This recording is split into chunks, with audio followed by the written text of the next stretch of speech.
Welcome to Business Talk, presented in collaboration with the University of Rio Grande and the Ohio State University South Centers, from the heart of southeastern Ohio at the University of Rio Grande TV studio. Our goals are simple: promote the University of Rio Grande and the Ohio State University South Centers, as well as advocate local small business and their support organizations. More importantly, promote southeastern Ohio as a wonderful place to live, explore, and learn. There are many different ways you can find us. The University of Rio Grande Cable Access Channel 17, live online at blogtalkradio.com, and on YouTube if you are unable to catch our show live. Introducing our co-hosts, Jason Winters, Mike Thompson, Patrick Dengel. Thank you for tuning in. We hope you enjoy the show. Hey, welcome back to our show. Today we have a very unique and a very interesting topical area. In Ohio, it is said that Ohio, its agricultural production, its agricultural culture that we have throughout Ohio is our agricultural farms, our farming industry. Ohio State University, the extension program, the ag programs, that work in alliance with University of Rio Grande and Ohio University and many of the other universities are always interested in young farmers and interested in making the farms the best they possibly can be. And it's with great pleasure that we have an extension agent who's been with the Ohio State University up in Wood County. Wood County is near the Toledo area, and it's been our fortunate luck or our advantage in bringing Alan Sundermeier down from Wood County to share some of his thoughts on agriculture, in particular the organic, the rapidly growing kinds of products that we as consumers are looking for.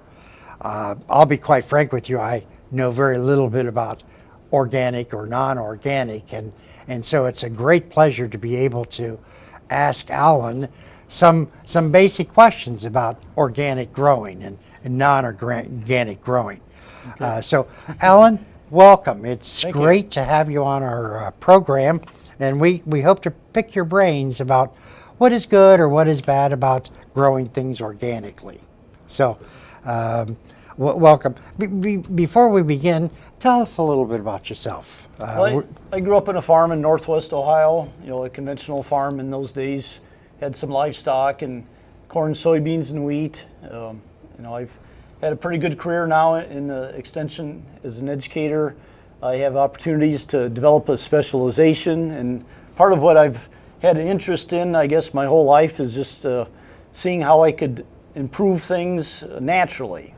And part of that natural process can involve organic. Mm-hmm. So working with one of our local establishments there in Wood County, the Herzl Canning Company, they have a plot of land that they allow us to use, about 30 acres now. I have certified organic, and I've been focusing more on the grain production with that area.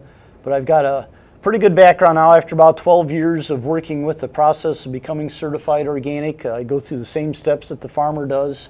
I do the actual farm operation, run the equipment and fight the weeds and pests just like the farmers, even though I am a full-time OSU extension educator. So I know what the problems are out there, and maybe we can help research and get some solutions to people too.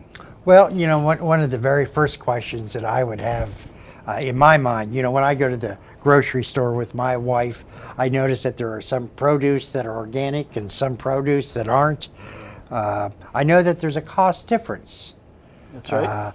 And oftentimes the pocketbook sort of tells us what we're going to buy, either organic or non-organic. So let me ask you this. What is such an interest in organic produce? Well, we've seen this growing continuously year after year. It hasn't slowed down the demand for it. So you may wonder, how can something more expensive continue to have such high demand? Right. What is driving the demand? Right. is the bottom line here. Right. And that's a personal thing. Some people maybe with small children in the family are looking at the quality of the food, concerned about contamination. You know, we hear stories almost weekly about some restaurant chain or someone that has some kind of food quality issue or contamination. Maybe that's driving it. You know, the healthiness of our food, the nutritional value maybe is driving it. But I think people just want to associate with the most wholesome, nutritious type of source they can find. And when they see these problems developing in our food supply, they tend to see maybe one extreme is the Sure, organic, so they sure. tend to shift maybe too much sometimes that way. That's a good point. But let me ask you this. I've heard many different definitions of organic. I've heard where you don't use anything. No fertilizers. A lot of misunderstanding, yes, isn't there? Yes. So, just what is organic produce? What?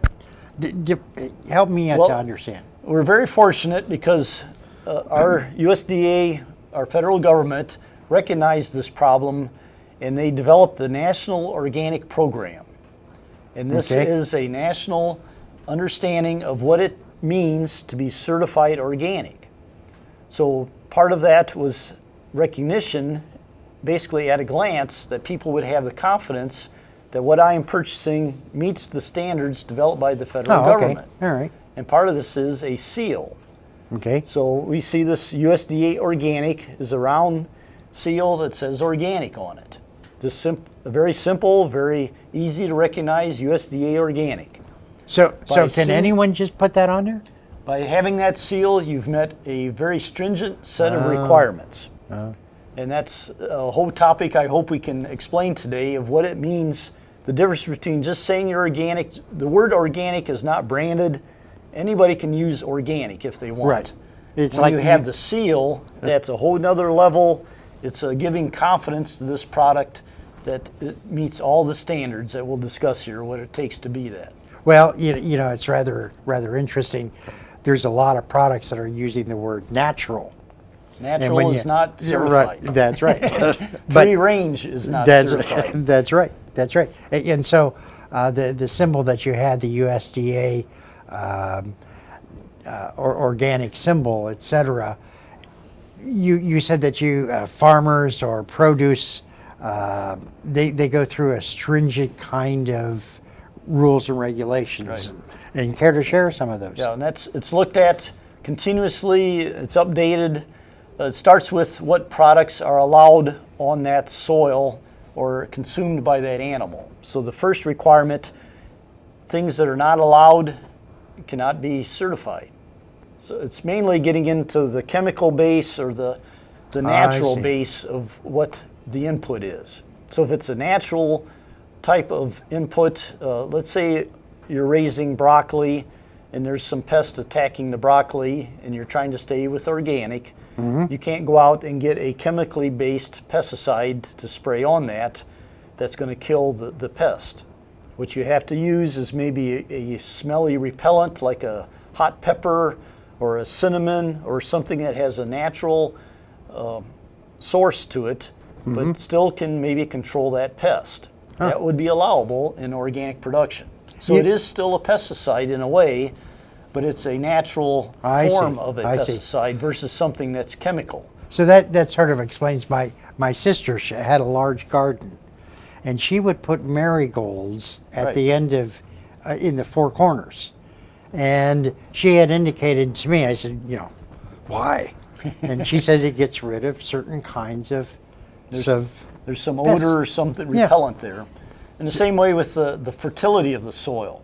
You can't just go out and buy a bag of fertilizer, granular fertilizer that may have urea and potash, and these are chemically formed type of fertilizers. Okay. What you have to find in organic is maybe compost, manures, there can be like seaweed or other natural forms of nutrients you could add to the soil to help with that production.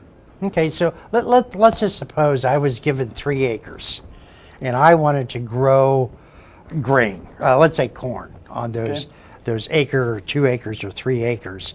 And I wanted it to be organic. Okay. So first of all, I would have to purchase seed, or could I acquire seed from wherever? Well, first of all, you have to wait 3 years to sell anything as certified organic from that area. Oh, really? 3 years has been part of this process. What does it take maybe to cleanse the soil of previous production?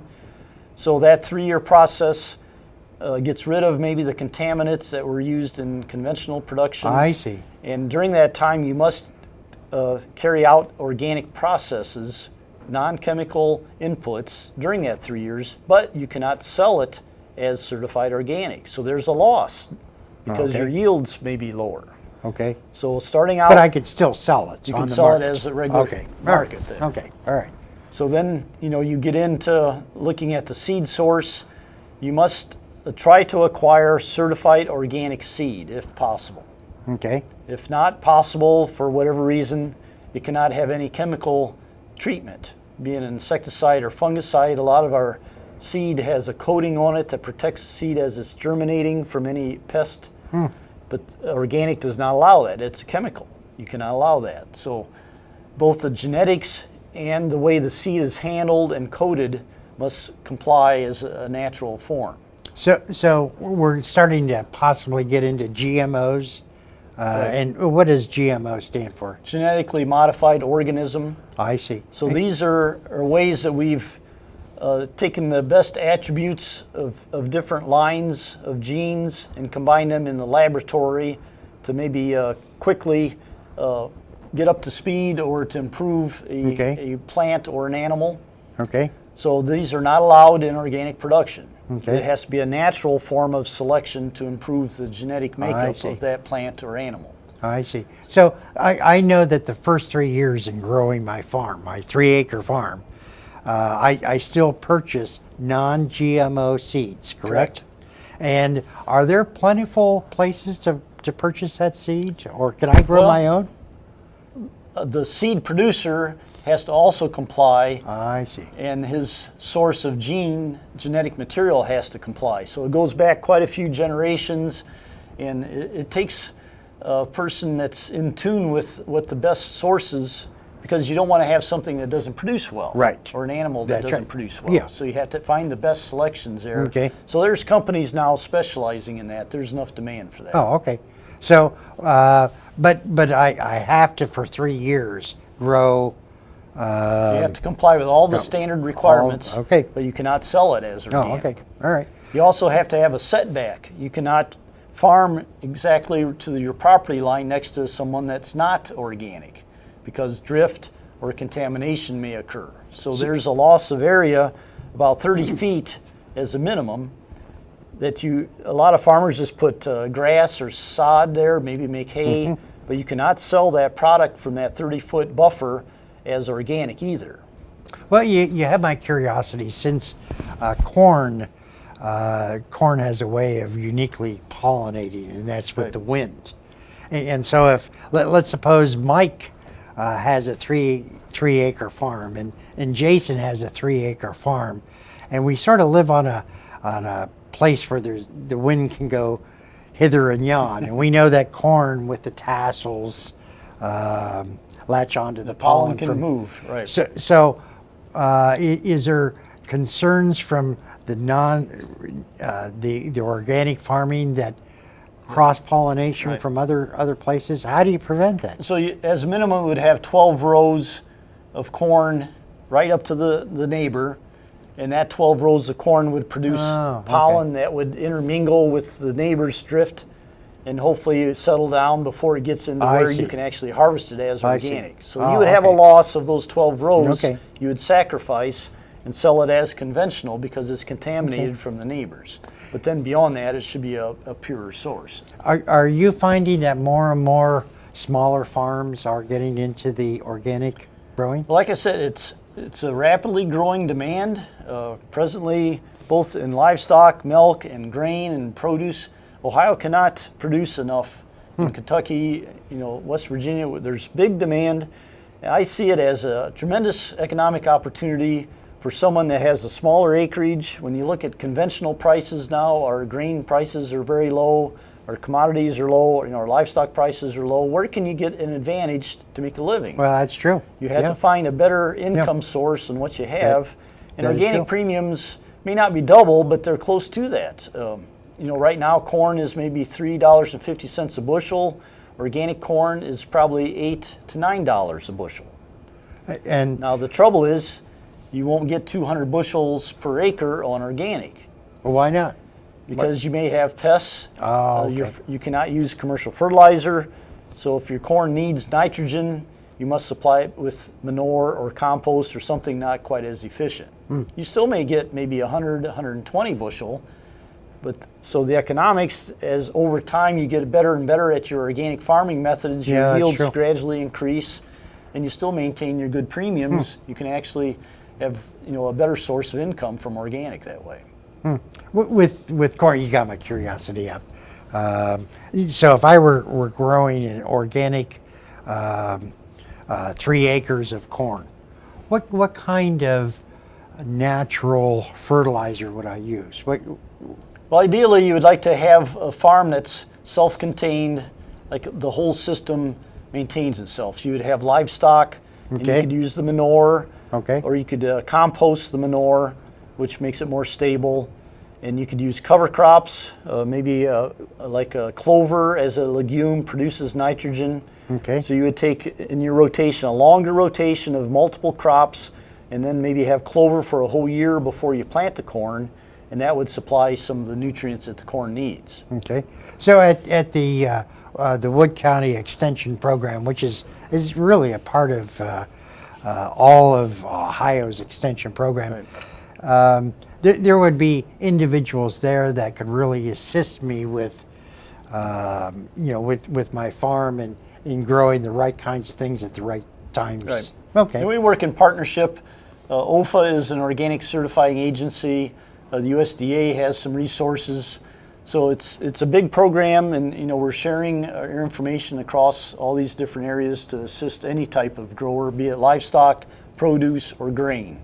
There's demand in all that. Yeah, and I know that agriculture is it a $10 billion or $100 billion industry? I'm not sure. It's It's a lot. It's very important in Ohio that we have a continuation of individuals interested in growing food.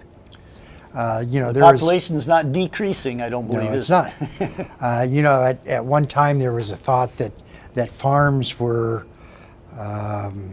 getting too big and that the smaller farmers were being squeezed out. Right. But I don't know if that's necessarily true. I think there are, when I say small farmers, I'm talking about, 10 acres or 15 acres or less. Right. I don't know what a small farm is. What is a small farm? I think there's a definition of amount of sales per year. I I'm see. not sure exactly for tax reasons. I'm sure there's how you could qualify, but we have to look at getting more value per acre or per enterprise. Yeah, that's true. So you have to do something unique. If you just take your corn example and take it to a local elevator and sell it for $3.50 a bushel, you can't produce enough bushels on a small amount of acres to make a living. Yeah. So by having a unique product, be it certified organic or some other aspect, maybe a blue corn or a white corn or something that could be processed for direct human consumption, there's all kind of opportunities. Ohio is so close to a lot of population. We Yeah. have a lot of processors Yep. looking for these products. We have a lot of organic dairies that are short of grain because in the wintertime they need to supplement their cows with some grain production.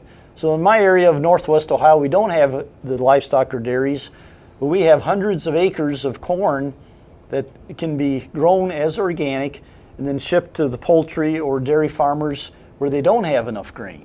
I see. So it takes cooperatives like Organic Valley to match up the grain producer with the dairy producer. okay. So we can meet the needs and both have an economic benefit from that. I know this may sound like this is a very naive question. Again, I'm not a one that was raised on a farm, but do you have organic meat products? Yes. Yes, we do. There's a big problem in our area though. To be certified organic labeled on the meat product, the slaughtering house also has to be a certified organic inspected slaughterhouse. So we can do a good job of raising organic livestock. You know, the organic livestock has to consume organic feed. They have to have pasture, access to outside. They cannot use antibiotics for the treatment. So all these are stringent requirements on the producing of the animal.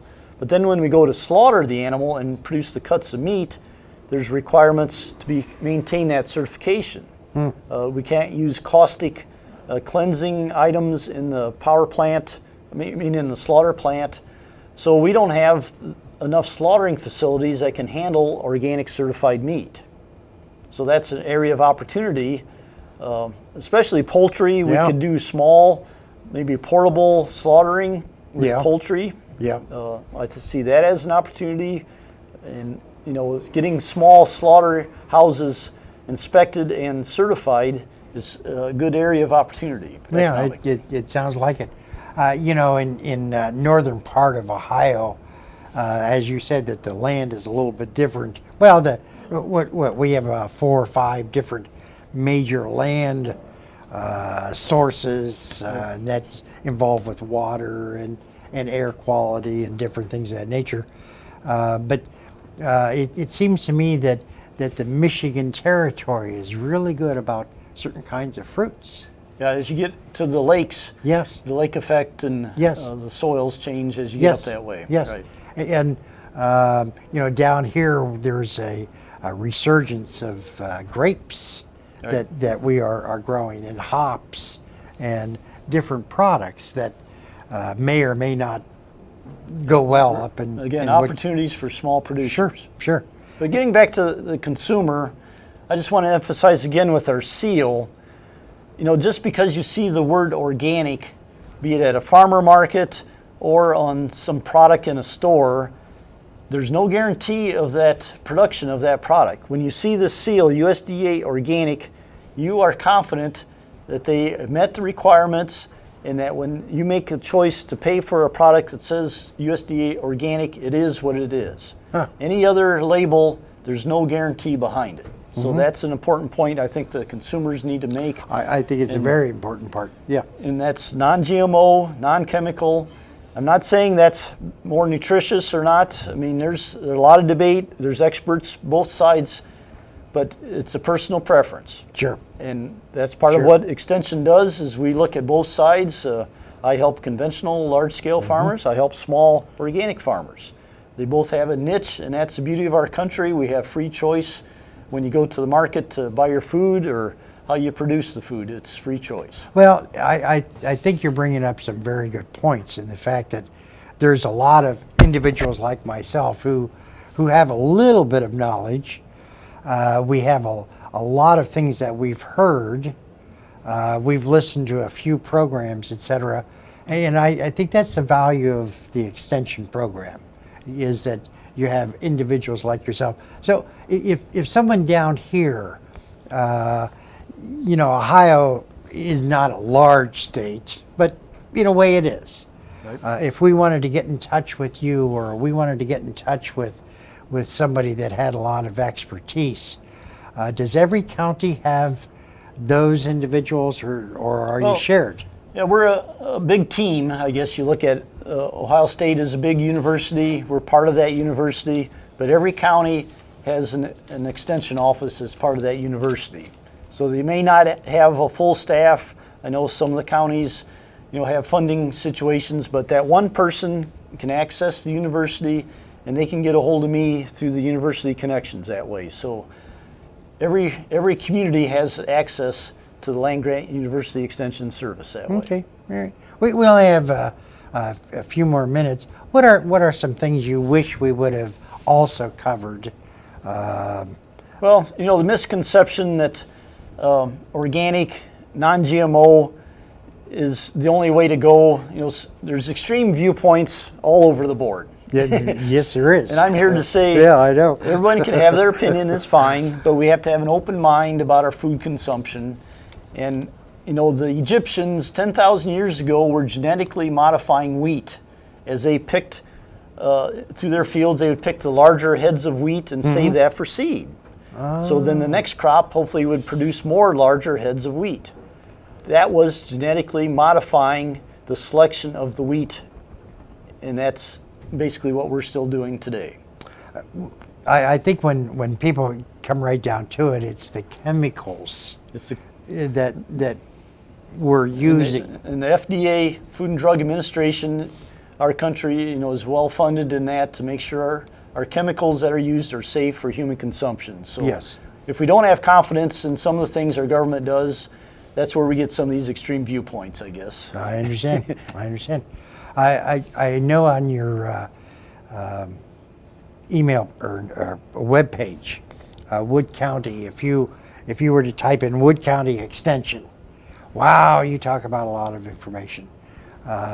We would love to have you come back and talk more in detail about some of the other programs that are involved. Okay. You have an excellent 4-H program. We have an excellent 4-H program down here also. Yep. And it's really to help those young individuals continue to stay in the farming community. Yep. I think agriculture is now seen as a positive work opportunity and career in all levels, from scientists to actual farmers. That is There's true. all kind of career opportunities. That is true. And most of the time we think that farming is really difficult. Well, every job, there's a lot of difficulty in there. So it's just what you love to do. And I would imagine growing something and then selling it, there's a certain A lot of personal pride and reward there. Yes, That's correct. Yes. Yep. Well, Alan, I want to thank you very much. What we'd like to do is take a look at that seal one more time before we close out. If you are interested in organic products, when you go to the grocery stores or any stores, if you see this symbol, USDA Organic, You have then confidence, it's what it says. that's right. Alan, please come back, and I want to thank you for joining us today. Okay, thank you very much. I'm Patrick. Alan And Sundermeier. thank you, and see you soon.